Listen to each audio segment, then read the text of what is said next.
कंस का वध हुआ और इसके बाद भगवान उग्रसेन को राजगद्दी प्राप्त की और भगवान उज्जैन में जाकर के और 64 दिन में सारी विद्याओं को अध्ययन किया और गुरु दक्षिणा मांगने पर संदीपन बोले, बेटा यदि देना चाहते हो तो हमारा पुत्र प्रभास क्षेत्र के समुद्र में डूब गया था, आप उसे लेकर के और दे दो।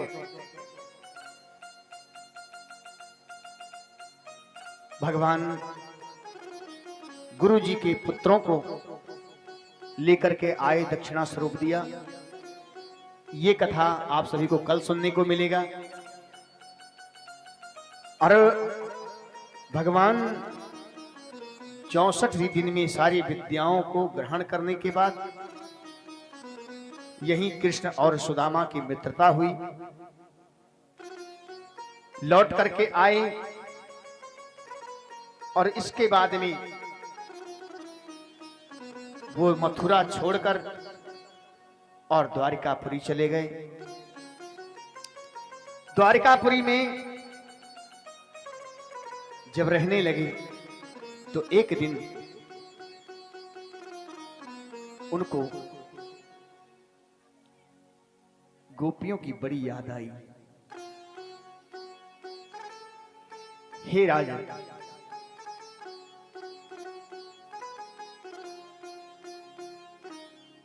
उद्धव जी से कहने लगे कि तुम ब्रज में जाकर मेरी माता यशोदा और नंद बाबा को आनंदित करो और गोपियों से जो विरह व्याधित से बहुत दुखी हो रही हैं, उन्हें अपनी बुद्धि से तथा मेरे संदेश को सुना करके प्रसन्न कर आओ। बोली शंकर भगवान की। थोड़ी देर के लिए आप सभी लोग अब सावधानी से बैठें, हल्ला गुल्ला न करें। प्यारे उद्धव जी गोकुल जा रहे हैं।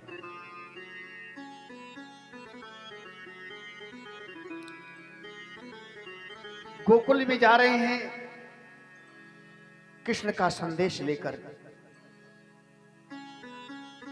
और जब ब्रज में पहुंचे तो वहां के बाग बगीचे, निवास स्थान, गोप ग्वालों का शोभा देख करके दंग रह गए और पूछने लगे कि ये नंद बाबा का भवन कौन सा है। गोपियों ने आंखों में आंसू भर करके कहा,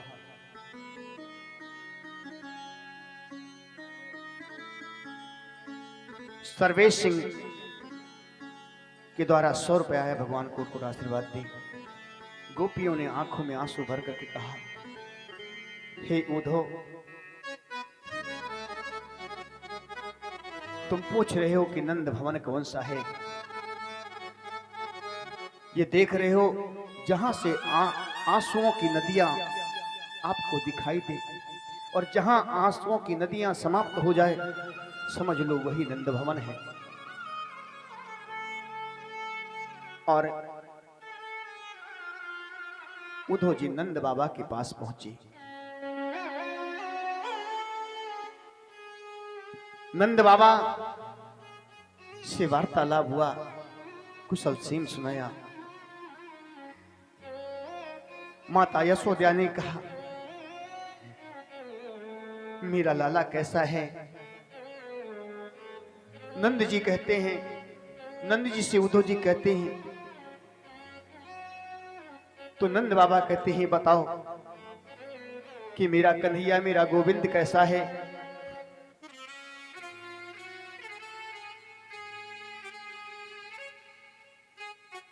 कहते पहले बाबा अपने घर की कुशल क्षेम बताएं।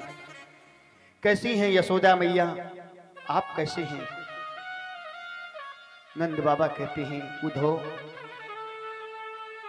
मेरा तो आप देख ही रहे हैं, परंतु कन्हैया की मां यशोदा का हाल तुम्हें मैं कैसे बताऊं कि यशोदा भैया थी पागल सी अपने लाला को ढूंढ रही।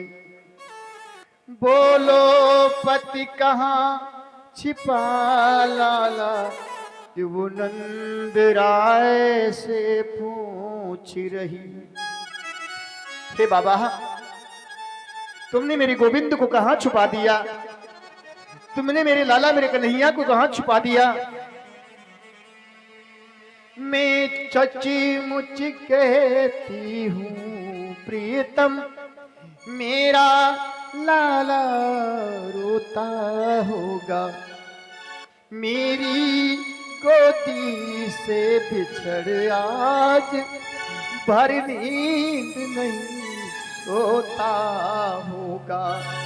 मेरी गोदी से बिछड़ आज भर नींद नहीं सोता होगा।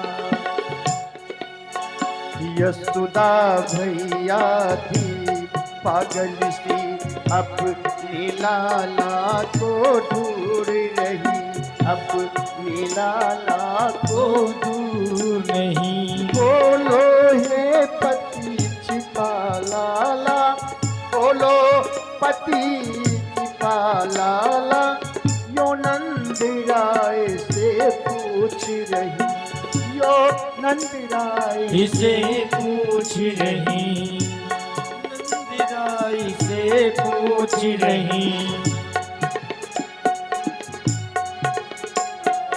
मैं सचमुच कहती हूँ प्रीतम, मेरा लाला रोता होगा, मेरा लाला रोता होगा। मेरी गोदी से बिछड़ आज, मेरी गोदी से बिछड़ आज भर नींद नहीं सोता होगा, भर नींद नहीं सोता होगा, भर नींद नहीं सोता होगा। हे मेरे प्रियतम, तुमने मेरे कन्हैया को कहाँ छुपा दिया?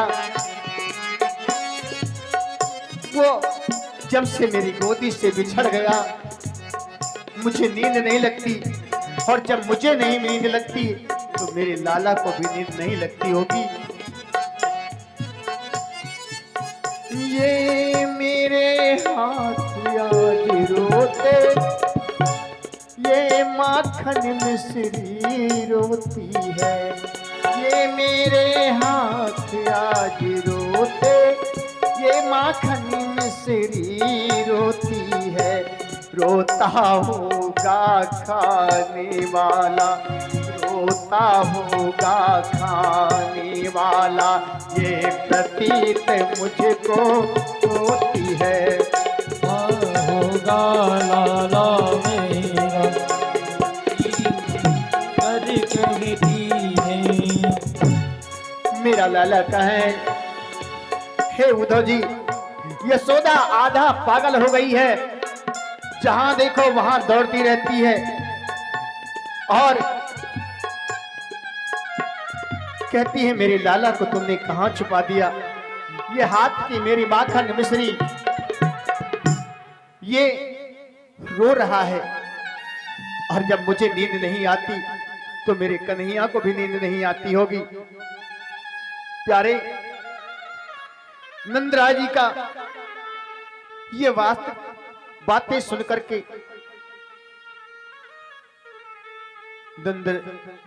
उद्धव जी नंदराय से कहते हैं, बाबा तुम जिसे अपना पुत्र कहते हो ना, वो तुम्हारा पुत्र नहीं है। शायद तुम नहीं जानते, वो तो पार ब्रह्म परमेश्वर हैं, अखिल कोट ब्रह्मांड नायक हैं। तुम उनके लिए बेकार में चिंता करते हो, बेकार में रोते हो। वो तो स्वयं भगवान हैं। नंद बाबा ने कहा, उद्धव तुमने तो मेरा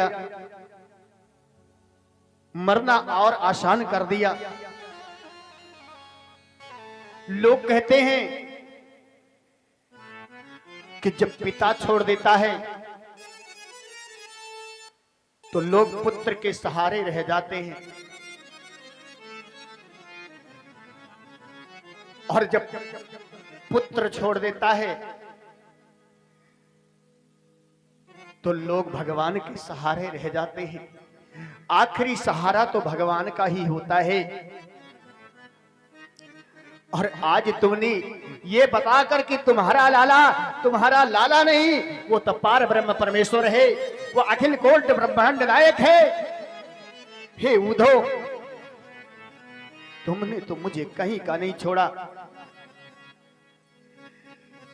जिसका पिता छोड़ दे वो पुत्र के सहारे जी ले, परंतु जिसे भगवान ही छोड़ दे, भला वो इस पृथ्वी पर कैसे जी सकता है।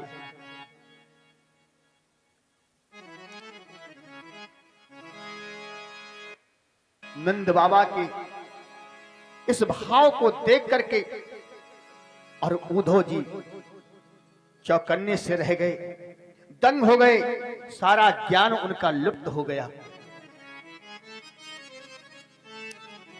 प्यारे, इधर नंदराज जी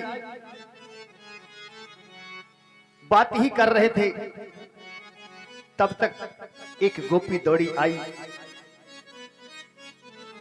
और आकर के राधा जी से कहा कि कोई उद्धव नाम का व्यक्ति आया हुआ है।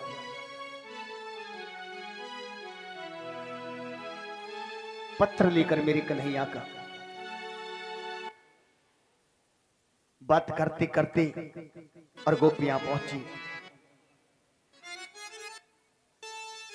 दिल वह क्या जिसको नहीं तेरी तमन्नाएं विशाल, चश्म वह क्या जिसको तेरे दीद की हसरत नहीं। उद्धव जी जब गोपियों के पास पहुंचे तो गोपियां उद्धव जी से कहती हैं कि उद्धव जी, पंछी फल ना रहने पर वृक्ष छोड़ देता है, अतिथि खा पी करके उस घर को छोड़ देता है, आग लग जाने के बाद हिरण उस जंगल को छोड़ देता है, कामस्त पुरुष स्त्री से उससे प्रेम करके छोड़ देता है। ऐसे ही ये मेरा कन्हैया हम सबसे प्रेम करके और हम सबको छोड़कर चला गया। सूर्य नर मुनि सबकी यह रीति, और स्वार्थ लाग करें सब प्रीति। हम लोग तो कब से उनका इंतजार करते हैं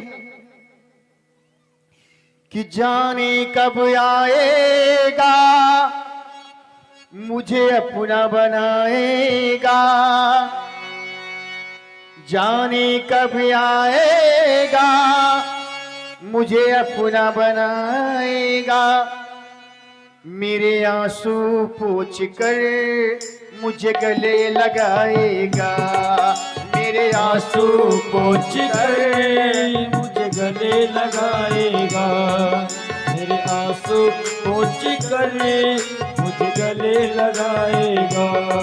जाने कब आएगा मुझे अपना बनाएगा, जाने कब आएगा मुझे अपना बनाएगा।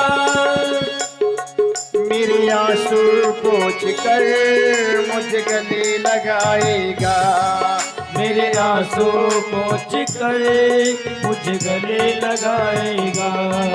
कब आएगा मेरा सावरिया, कब आएगा मेरा सावरिया, कब आएगा मेरा सावरिया, कब आएगा मेरा सावरिया।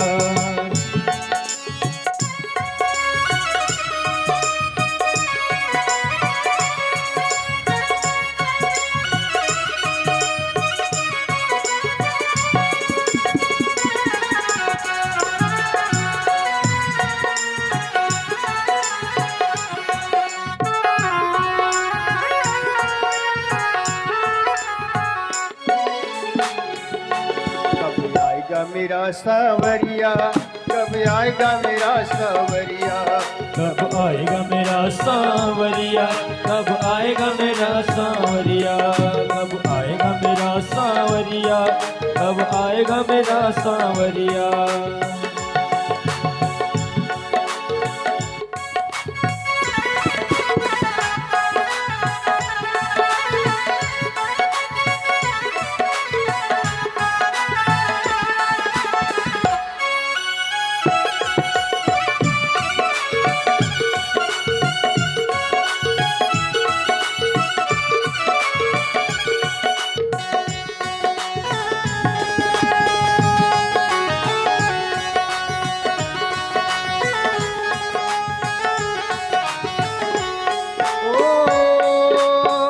थक गए नैन मेरे रास्ता निहार के, थक गए नैन मेरे रास्ता निहार के। प्यासी प्यासी अखियों में सपने बहार के, प्यासी प्यासी अखियों में सपने बहार के। थक गए नैन मेरे रास्ता निहार के, प्यासी प्यासी अखियों में सपने बहार के, प्यासी प्यासी अखियों में सपने बहार के। जीवन बन जाएगा जब कान्हा आएगा, जीवन बन जाएगा जब कान्हा आएगा। मेरे आंसू पोंछ के मुझे गले लगाएगा, मेरे आंसू पोंछ के मुझ गले लगाएगा। मेरे आंसू पोंछ के मुझ गले लगाएगा। कब आएगा मेरा सावरिया, कब आएगा मेरा सावरिया, कब आएगा मेरा सावरिया, कब आएगा मेरा सावरिया।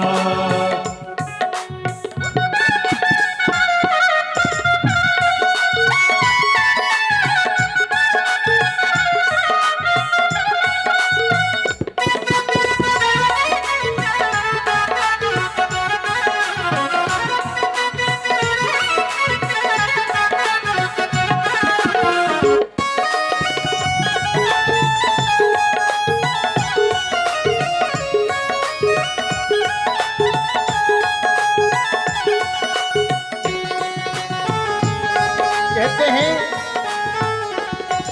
ए श्याम तेरी मुरली की कसम, हे श्याम तेरी मुरली की कसम, ये दिल भी तुम्हारा कर बैठे, एक दिल के सिवा कुछ और न था, ये दिल भी तुम्हारा कर बैठे। तुझसे उम्मीद मुझे तेरा ही सहारा है, तुझसे उम्मीद मुझे तेरा ही सहारा है। निर्बल गरीब हूँ मैं, कोई ना सहारा है, निर्बल गरीब हूँ मैं, कोई ना सहारा है। निर्बल गरीब हूँ मैं, कोई ना सहारा है।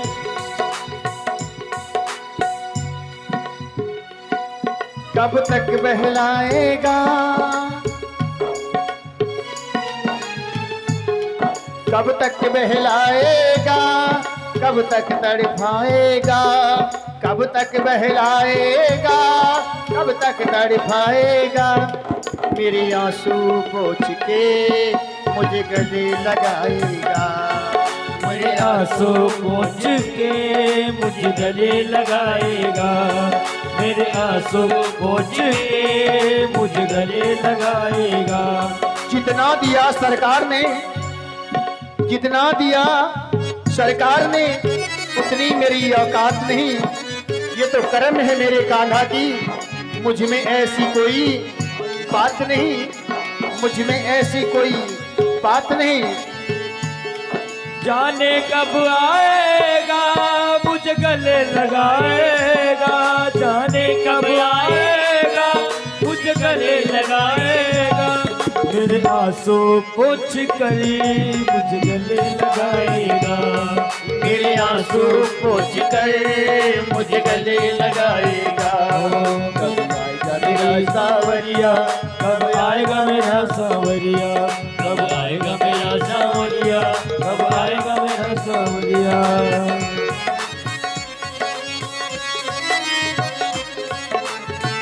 बनो ना कठोर, थोड़ी दया से भी काम लो, आकर कन्हैया मेरे दामन को थाम लो।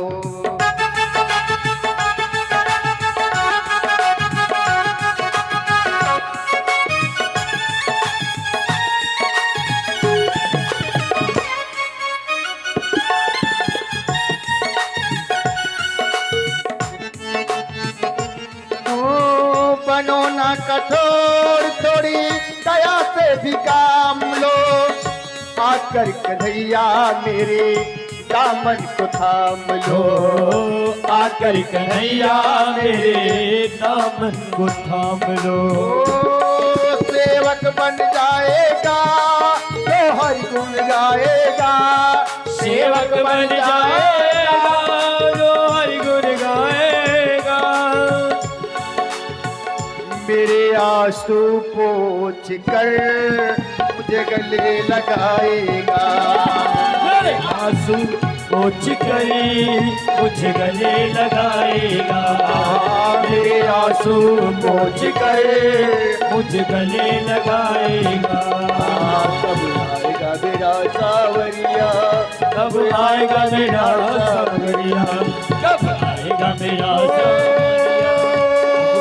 जो मैं ऐसा जानती,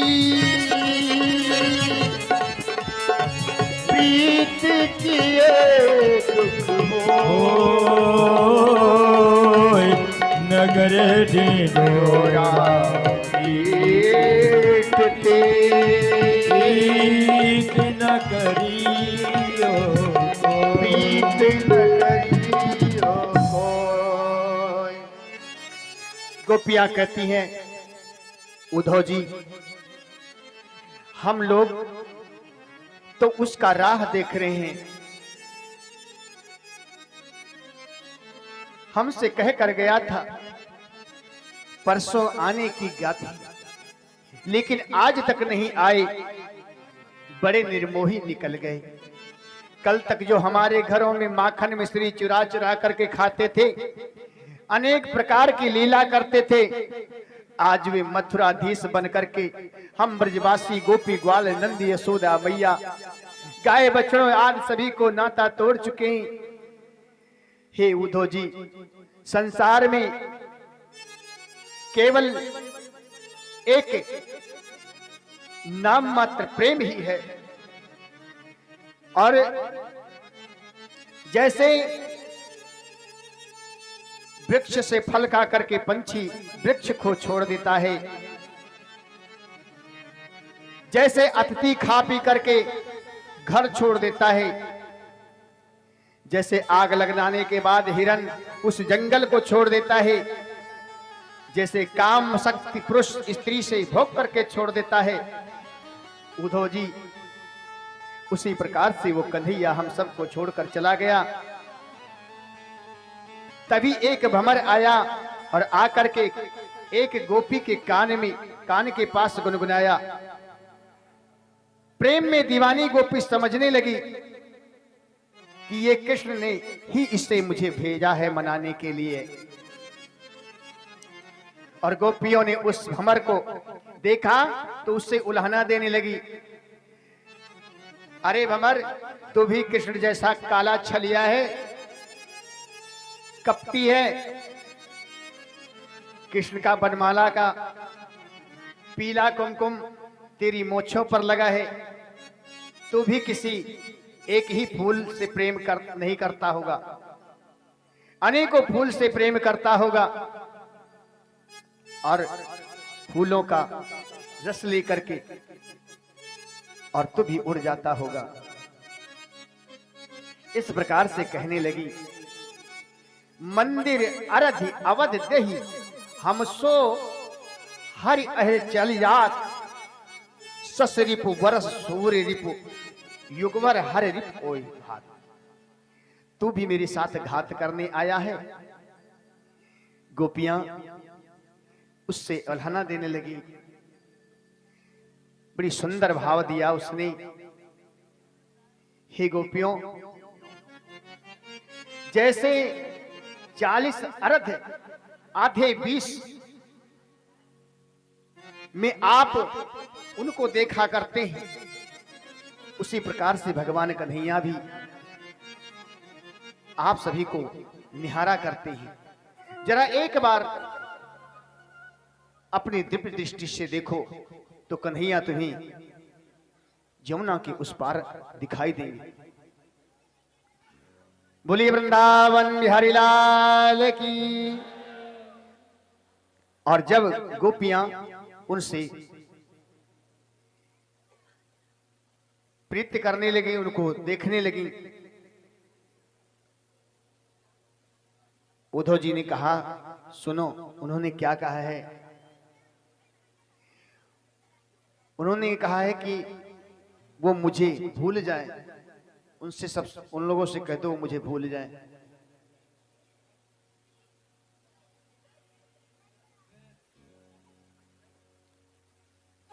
सखियों ने, गोपियों ने कहा कि प्रीति ही सौरीज सदा प्रियतम हमारे श्याम, रीत साधना की हमें और ना बताओ जी। ब्रह्म ज्ञान भाखो जाओ ब्रह्म ज्ञान बीच, हम ग्वालिन गुहारिन को मति बहकाओ जी। प्रेम की पुटी में त्रिपुटी की चर्चा है कहाँ, भृगुटी के बीच ध्यान कौन को बताओ जी। ब्रज की आलिंद बहे प्रेम के गंग जहां, आधोइत ज्ञान की ना गंगा बहाओ जी। हे उद्धव जी, ये ज्ञान की गंगा कहीं और बताना,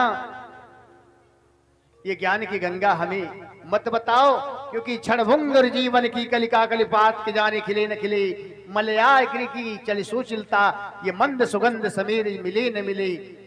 करकाल कुठार लिए फिरता तन नम्र से चोट झिली न झिली, कहले हरि नाम अरे रसना फिर अंत समय मिले ना मिले। इसलिए हे उद्धव जी, ये अपने ज्ञान का पिटारा आप अपने पास रखिए। प्यारे गोपियों के आगे उद्धव जी का सारा ज्ञान लुप्त हो गया और गोपियों के द्वारा उद्धव जी को वैराग्य हो गया। इस प्रकार से गोपी उद्धव संवाद हुआ और इसके बाद भगवान श्याम सुंदर कुब्जा के घर गए, उन पर कृपा किया, अक्रूर जी पर कृपा की और इसके बाद में उन्होंने जरासंध से युद्ध किया और द्वारिकापुरी का निर्माण किया और कालयौन को भस्म किया। प्यारे समय बहुत कम है, विवाह